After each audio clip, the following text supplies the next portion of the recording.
Welcome back to another edition of the Prepper Recon Podcast. Our mission is to bring you great interviews with preppers from around the world so you can be better informed and better prepared for everything from a hurricane to the end of the world as we know it. This episode is brought to you by CampingSurvival.com. Whether your plan is to bug out or bug in, CampingSurvival.com has all of your preparedness needs, including bug-out bags, long-term storage food, water filters, gas masks, and first aid kits. Check them out online today at CampingSurvival.com. Be sure to enter coupon code PrepperRecon for a 5% discount on your entire order. Today's guest is Fernando Ferfal Aguirre, the author of Surviving the Economic Collapse. We have lots of guests on the show who are planning to survive the economic collapse, but you're the only one who's already done it. Ferfal, thanks for coming on the show. Hey, thanks for having me, and it's good to be here. Absolutely. So we have a lot of new listeners since the last time you were on the show. Can you just tell the folks a little bit about what happened in Argentina and how you survived it?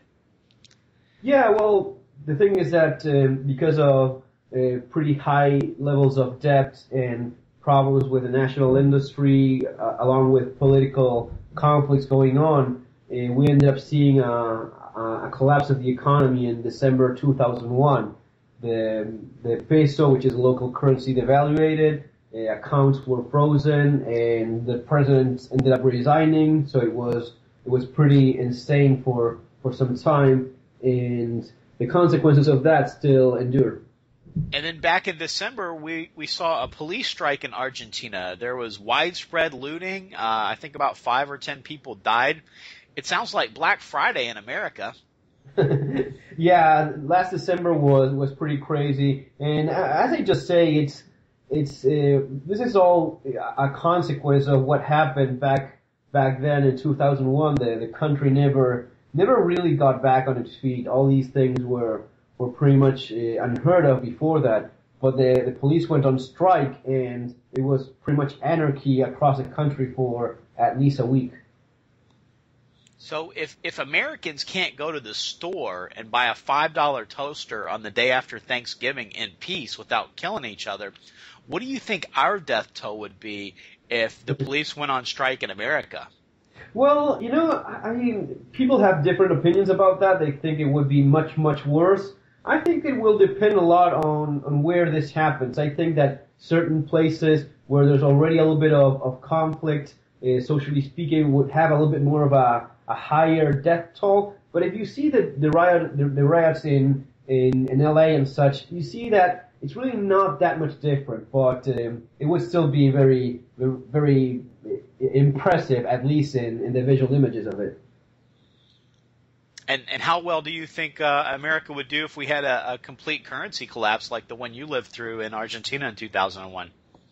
If you had something like complete anarchy breaking through in places maybe like in LA, New York, you would be seeing roughly 50, maybe even up to 100 dead because of various rioting and attacks among people. I think, of course, that the smaller communities will do a little bit better in terms of the actual death toll.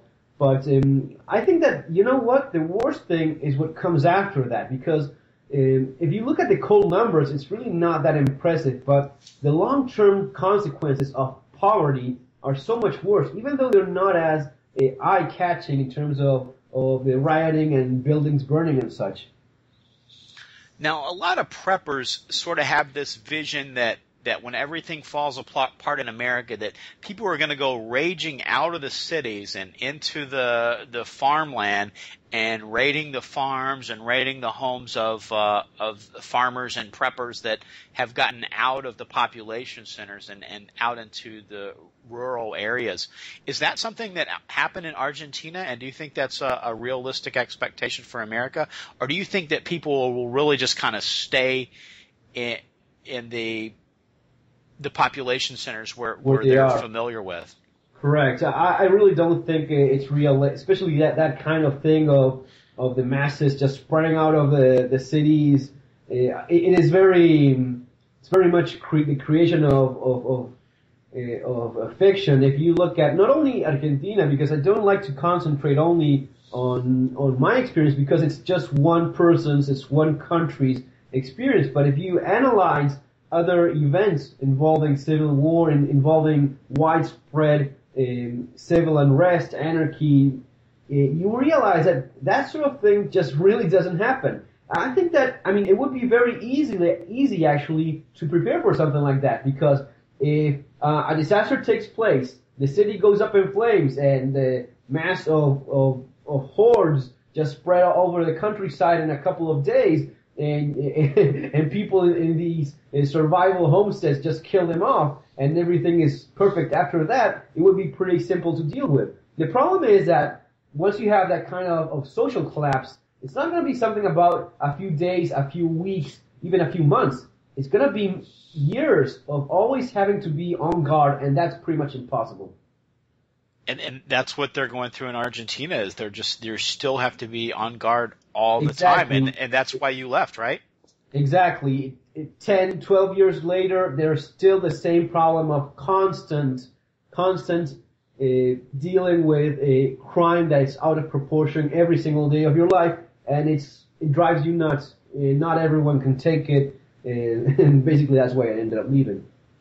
And don't you think that probably the government would try to keep people contained within the population centers, because it's easier to deal with people if they're all in one place? I mean, whether it's by quarantining the city, by actually putting armed guards and actually keeping them in the city, or right. It may just be that they use the cities as food distribution points for the military to go in and hand out water and food and necessities, and that might serve to keep people in the cities as well, mightn't it?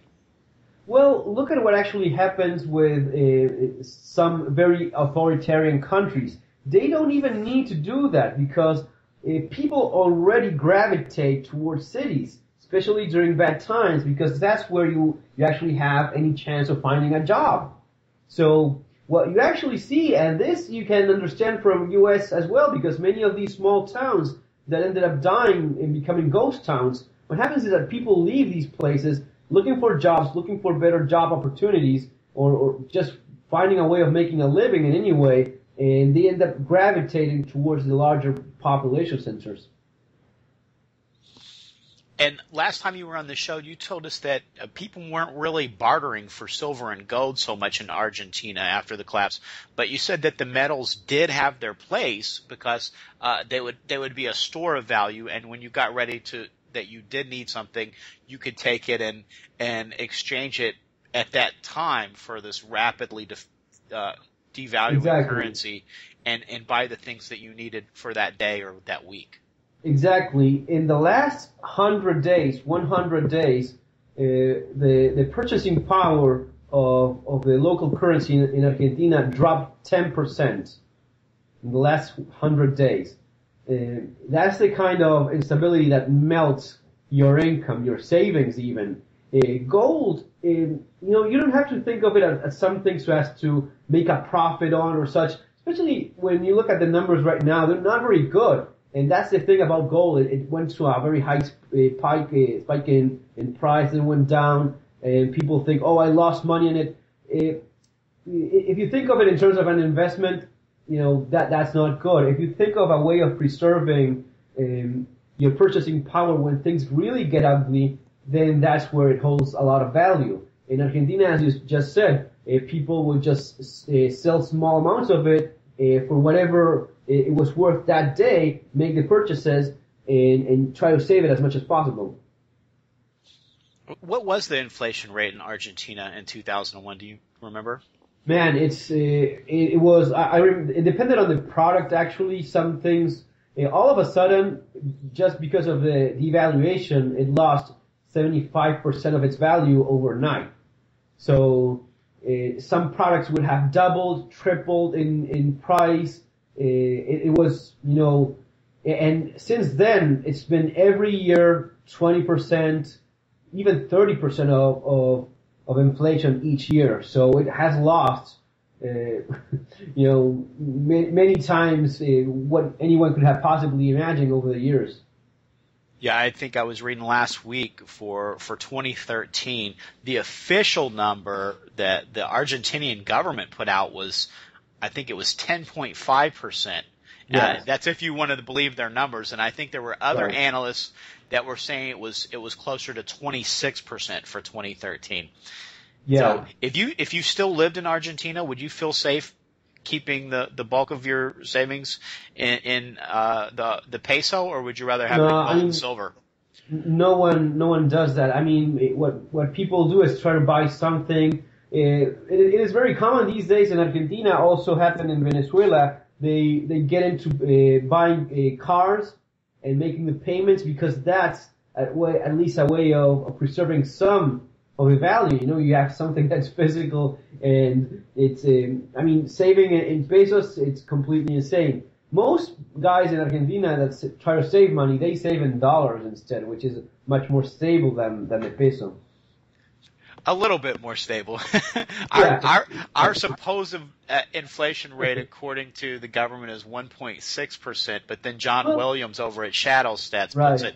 puts it around You're 10%. starting to see many things that happen in Argentina and U.S. As you're saying, the official U.S. inflation rate, it's not really believable anymore because you know it's really not reflecting the truth compared to independent numbers. So there's a little bit of what we saw over there that could come in handy in U.S. as well these days.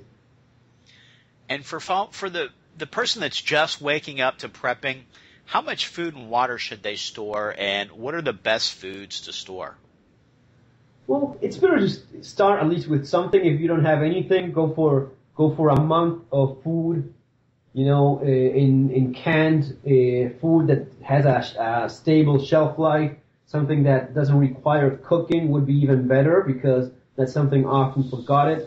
In terms of water, you know, a gallon of water per person per day is the basic number that we see. And at the very least, have a week of water because when you don't have water, it's hard to explain how essential it is. We take it for granted. From there, you can take it up to 6 months of food. That's quite a bit of an amount. You can never really have too much food because you're going to be eating it eventually, especially food that has very long shelf life that's going to be lasting 3-4 years. I suggest at the very least start with a month worth of food.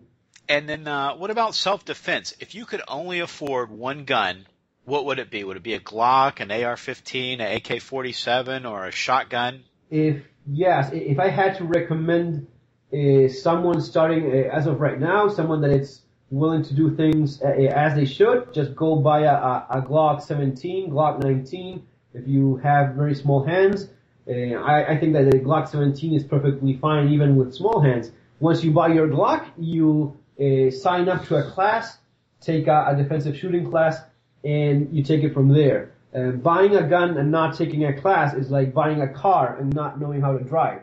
It is that much of a disadvantage because, you know, people think they know how to shoot because they shot a few cans or some paper targets at a neighbor's or at a friend's. It is a different thing entirely using a firearm for self-defense.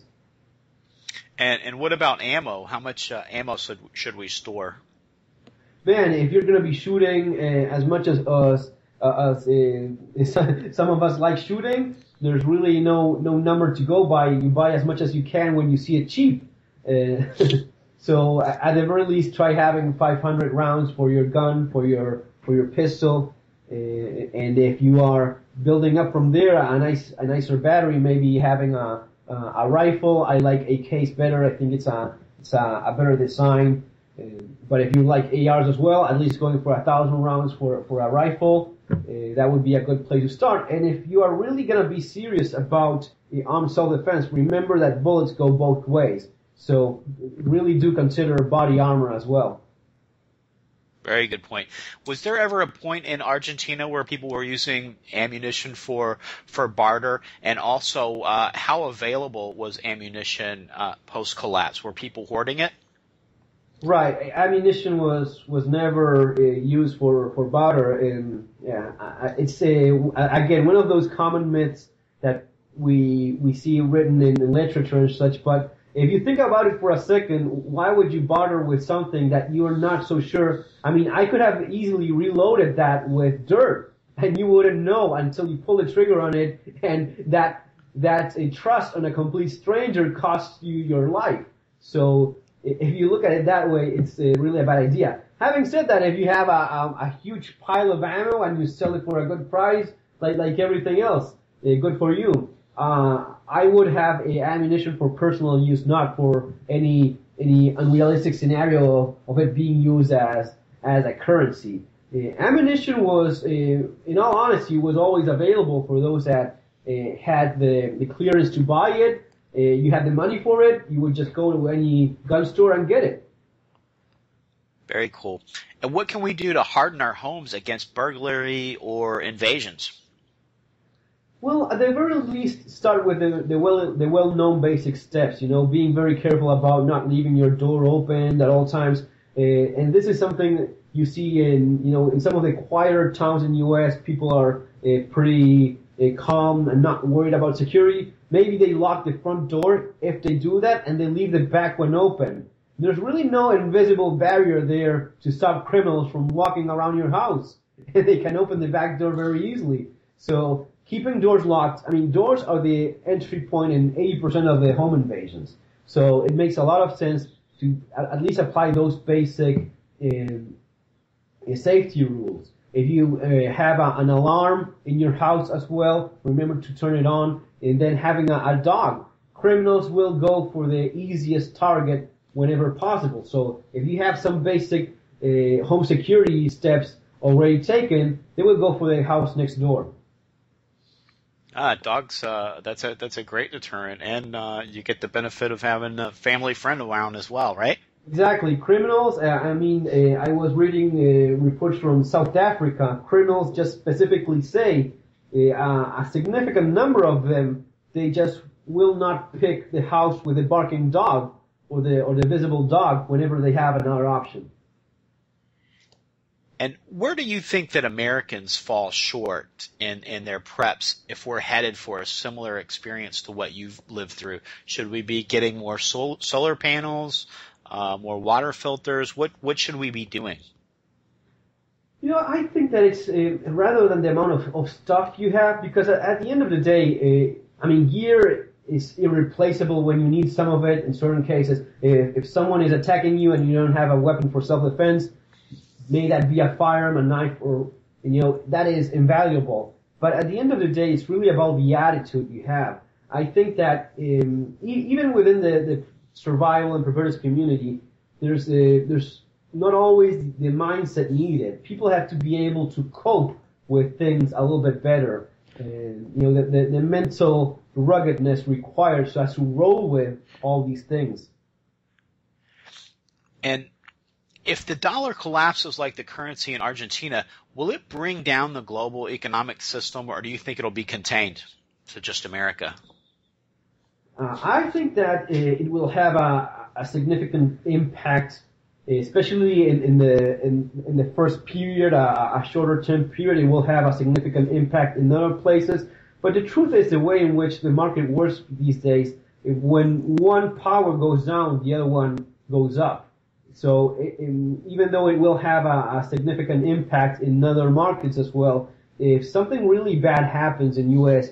at that level, others will take that role as world leaders in the market. We already see China being a huge player. And if I see, and this is something that you can already see, whenever the dollar goes down, the euro goes up. Whenever the euro starts having problems because of whatever's happening in Europe, the dollar gets stronger. So these things you see happening already and are an indication of what would happen in a more extreme case. And how much longer do you think the dollar has before it gets its day of reckoning? The eternal question of, it's something that I really don't, I don't think it's going to be collapsing all of a sudden like it happened in Argentina, because Argentina is not, USA is not Argentina, most definitely. I see a very slow decline in, again, things that we've been seeing in U.S. since 2008. I think it's going to be continuing that trend until one day people wake up, look out the door, their windows and don't recognize their country anymore. And were there any things that were hard to get a hold of after the collapse in Argentina? It's mostly gasoline, things like that? Right. It's mostly products that are imported. And if you're thinking of a U.S. dollar collapse, anything that's not locally produced will be far more expensive, maybe even banned from importation so as to promote the local market. So anything that's being made abroad that you really need, you should definitely have spares of that just in case. Things like gasoline, there's always, even now there's problems with shortages of power, blackouts because of problems with electricity. And yes, of course, with a very shaky economy, the supply of fuel is generally a problem as well. And you bugged out. You got out of Argentina. What city did you live in when you lived in Argentina? In Buenos Aires, the southern suburbs of Buenos Aires. And then after the collapse, did you have to have bars on your windows? Well, you actually needed them before all this went down, but after 2001, it was pretty much mandatory. I mean, I don't remember anyone that didn't have them. Even within gated communities that have, like a chain link fence and actual guards patrolling the perimeter and such. Even in those places, people are still very aware and careful about security. So it's definitely a different kind of life compared to U.S. And is there an uptick in kidnappings and things of that nature after the collapse? Yeah, that actually skyrocketed right after the economic collapse. A few months after that, we started seeing a huge increase in the amount of people being kidnapped. Even now, it's a rather common thing. You have to be careful about carjackings. What they call express kidnaps, which is they just see you because of the car you drive, because of the way you dress, or even the neighborhood you're just walking around in. They just pick you up and take as much money as they can from you that same day and let you go, within a short period of time rather than going for days, waiting for larger amounts of money so as to get collected. And what about home invasions? Was there a lot of those? Yeah, there were and there still are quite a bit of them. It's again very, very common, and they can usually get pretty ugly, very violent as well. There's many. I mean, it's basically a daily incidents that happen daily of people suffering home invasions, shooting home invaders, or getting wounded. It was in fact yesterday that during a bank robbery, and a bank robbery with a commando type of strike, the criminals have foul rifles, not only pistols but actually battle rifles. It was one senior citizen dead, 3 pregnant women wounded, and a guard wounded as well. Wow. And so do you recommend that folks get out of the population centers now in America? Not really. I don't think that it's much of a solution, especially because, you would be getting out of the population centers for what? For avoiding a catastrophic disaster where everything goes to hell. And, you're basically placing yourself in a position where maybe you're not financially able to do so. So your financial situation is pretty much put at risk because of that. Your employment situation as well. I suggest living wherever you're the happiest. Just doing so thinking of a possible complete collapse of society, it wouldn't be something that I recommend at least. But we're already starting to see things, and like you described, this sort of a slow downward spiral. Yeah. Last year, Detroit went bankrupt. They've laid off just tons and tons of police. I think that it would probably be rare that would be, Detroit would be an example of a city I wouldn't personally be living in. It's not only a large city, it's a large city with huge problems. I would definitely avoid, the larger metropolises that you have around, basically because there's several problems involved in living in them as of right now, not something that's going to be happening in the future. But if I had the choice of picking any place, I would go for a small, medium-sized city, maybe 50,000 to 100,000 population, with that good history of safety, of unemployment, of good employment levels, and most of all, finding a community where you can trust and you can network with other people, even better, like-minded people. That would be your greatest strength. Very, very good advice. And, of course, we'll have a link to The Modern Survivalist and a link to purchase your book from Amazon. But for the folks listening on iTunes, YouTube, and Stitcher, can you tell them where they can find you? Yes, well, I have my website, which is themodernsurvivalist.com. I have the YouTube channel, same name, The Modern Survivalist. And as you said, my book, The Modern Survival Manual, Surviving the Economic Collapse, it's available in Amazon. Awesome. Ferfal, thanks again so much for coming on the show. Thanks for having me, and hope you have a great day. Hey Preppers and Patriots, my new book, American Exit Strategy, Book 1 of the Economic Collapse Chronicles, is now available in audiobook format through Amazon, iTunes, and Audible. Of course, you can still purchase the Kindle edition or paperback edition through Amazon as well. God-fearing patriots and those who believe in the Constitution will find this near-future dystopian novel to be right up their alley. Those who are looking to be more informed about the potential threat to America's financial stability will learn what to watch for and how to prepare themselves for an economic collapse. In Book 1, America is on the cusp of financial annihilation. Matt and Karen Baer face the challenges of Main Street during a full-scale financial meltdown. Government borrowing and monetary creation have reached their limits. When funds are no longer available for government programs, widespread civil unrest erupts across the country. Matt and Karen are forced to move to a more remote location, and their level of preparedness is revealed as being much less adequate than they believed prior to the crisis. Meanwhile, Paul Randall, a third-party presidential candidate, arises to push back against the welfare and warfare spending that have bankrupted our country. Paul Randall proposes a plan to mitigate the coming hyperinflationary collapse, which is a mathematical certainty. His plan is known as the American Exit Strategy. American Exit Strategy uses survival fiction to take an in-depth look at the real-life politics and economics behind the issues that are likely to trigger a currency collapse or financial meltdown in the near future. American Exit Strategy is a work of fiction until it becomes history.